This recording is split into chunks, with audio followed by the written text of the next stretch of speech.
நம்மள அனைவருக்கும் வணக்கம். நான் உங்கள் தமிழ்வாணன் பேசுகிறேன். நான் இப்போ இருக்கிற இடம் எந்த இடம் அப்படின்னு பார்த்தீங்கன்னா, திருப்பத்தூர் மாவட்டத்தில் இருக்கக்கூடிய ஆலங்காயத்துலேருந்து ஒடுக்குத்தூர் போகிற வழியில் ஒரு பெரிய ஃபாரஸ்ட் ஏரியா இருக்குது. கிட்டத்தட்ட ஒரு 10 கிலோமீட்டர் வரும்.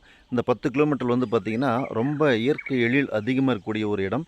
நிறைய மரங்கள், பறவைகளோட சத்தம், பூச்சிகளுடைய ரீங்காரம் சிறப்பாக இருக்குது கேட்குறதுக்கு. சற்று நேரம் வந்து அமர்ந்து உட்காரும் பொழுது சில வண்டிகள் போகும்போது மட்டும் வரும்போது தான் டிஸ்டர்பன்ஸாக இருக்கே தவிர, மற்ற நேரங்களில் ரொம்ப அழகாக இருக்குது.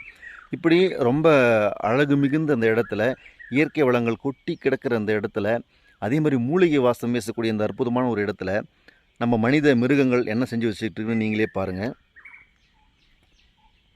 பாருங்கள், இந்த மாதிரி குப்பைகளை, பிளாஸ்டிக் கவர்களை வந்து பார்த்திங்கன்னா, பாலித்தீன் பொருட்களை சிட்டியிலேருந்து எடுத்துகிட்டு வந்து மெனக்கெட்டு இந்த இடத்துல வந்துட்டு வந்து கொட்டிகிட்டு இருக்கிறாங்க. இது அங்கேயே எங்கேயாவது ஒரு இடத்துல வந்து எரிக்கலாம், இல்லை வந்து இதை அப்புறப்படுத்தலாம், எதனா ஒன்று பண்ணலாம். ஆனால் அதை பண்ணாமல் நீங்கள் பாருங்கள் எவ்வளோ தூரம் கொட்டி வச்சுருக்காங்க. இது மட்டும் இல்லைங்க, இந்த ஃபாரஸ்ட் ஏரியாவில் கிட்டத்தட்ட ஆரம்பத்தில் அந்த தீர்த்தத்தில் ஸ்டார்ட் பண்ணதுலேருந்து முடிகிற வரைக்குமே நிறைய ஓடைகள் இருக்குது.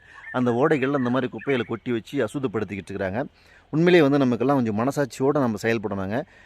நம்ம இயற்கை எந்த அளவுக்கு கெடுக்கிறோமோ அந்த அளவுக்கு நம்மளை நாமளே கெடுத்துப்போன்றது தான் உண்மையான இயற்கையை. நம்ம எந்த அளவுக்கு முடியுமோ அந்த அளவுக்கு வந்து அசுத்தப்படுத்திக்கிட்டு இருக்கோம், அசிங்கப்படுத்திக்கிட்டு இருக்கோம், அதை கேவலப்படுத்திக்கிட்டு இருக்கோம். முடிஞ்ச அளவுக்கு மனிதர்களால் இந்த இயற்கைக்கு நிறைய தொல்லைகள் தான் இருக்கே தவிர நன்மைகள் என்று ஒன்றும் கிடையாது. நாம் எப்படி இந்த பிரபஞ்சத்துக்கிட்ட வந்து நம்ம ஆரோக்கியத்தையும் நம்ம மன நிம்மதியும் சந்தோஷத்தையும் எதிர்பார்க்க முடியும்? நீங்களே சொல்லுங்கள். தயவுசெய்து இயற்கையை வந்து நேசிங்க. இயற்கையை ஒருபோதும் அதை வந்து அழிக்க முயற்சி செய்யாதீங்க. முடிஞ்சால் 4 மரம் வச்சு வளங்க. இல்லைன்னா இந்த மாதிரி பேப்பர்லாம் விட்டு வந்து ஃபாரஸ்ட்டில் போடாதீங்க. பேருந்தில் பயணம் செய்யும் நபர்கள் கூட வந்து பார்த்திங்கன்னா அந்த ஃபாரஸ்ட் வழியில் நம்ம நிறைய தின்பண்டங்களை சாப்பிட்டு அப்படியே வந்து அந்த ஜன்னல் வழியாக அந்த பேப்பரெல்லாம் நம்ம போட்டுறோம். அது வந்து பார்த்திங்கன்னா பெரும் இந்த ரோட்டு ஓரமாக ஃபாரஸ்ட்டில் இருக்குது.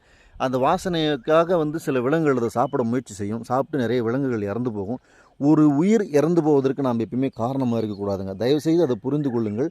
இயற்கை நமக்கு வாரி கொடுக்க காத்துக்கிட்டு இருக்குது. அதை நம்ம துன்புறுத்திக்கிட்டே இருக்கிறோம். எந்த அளவுக்கு நம்ம கொடுமைப்படுத்த முடியுமோ அந்தளவுக்கு கொடுமைப்படுத்திக்கிட்டே இருக்கிறோம். அப்பயும் அகழ்வாரை தாங்கும் நிலம் போல் அப்படின்ற மாதிரி எந்த அளவுக்கு நம்ம அதை கொடுமைப்படுத்தினாலும் அது நமக்கு நல்லா தான் செஞ்சுக்கிட்டு இருக்குது. ஆனால் ஒரு கட்டத்துக்கு மேலே அது பொறுமையை இழந்துடும். அதனால் தயவு செய்து இயற்கையை வந்து நேசியுங்க. இயற்கையை முடிஞ்ச அளவுக்கு காப்பாற்றுங்க. இந்த ஒரு விழிப்புணர்வை உங்களுடைய குழந்தைகளுக்கு சொல்லிக் கொடுங்க. இந்த மாதிரி வந்து பாலித்தீன் கவர்களை நம்ம இயற்கையான இடங்களில் போடக்கூடாது. அதை வந்து நம்ம முடிஞ்ச அளவுக்கு வந்து அப்புறப்படுத்தணுன்றதை சொல்லிக் கொடுங்க. அதே போல் வனத்துறைக்கு வந்து ஒரு வேண்டுகோள், இது போன்ற குப்பைகளை வந்து இந்த மாதிரி ஃபாரஸ்ட்டில் கொட்டாமல் இருக்கிறதுக்கு ஏதாவது நடவடிக்கை எடுக்க முயற்சி செய்யுங்க. தயவுசெய்து வந்து இதே போல் நீடிச்சிச்சு அப்படின்னு சொன்னால் எளிமையாக தீப்பற்றக்கூடிய அபாயமும் இருக்குது. ஏன்னா சீக்கிரமாக அந்த பிளாஸ்டிக் கவர் வந்து சீக்கிரம் பற்றுச்சுன்னா கடகடன்னு வந்து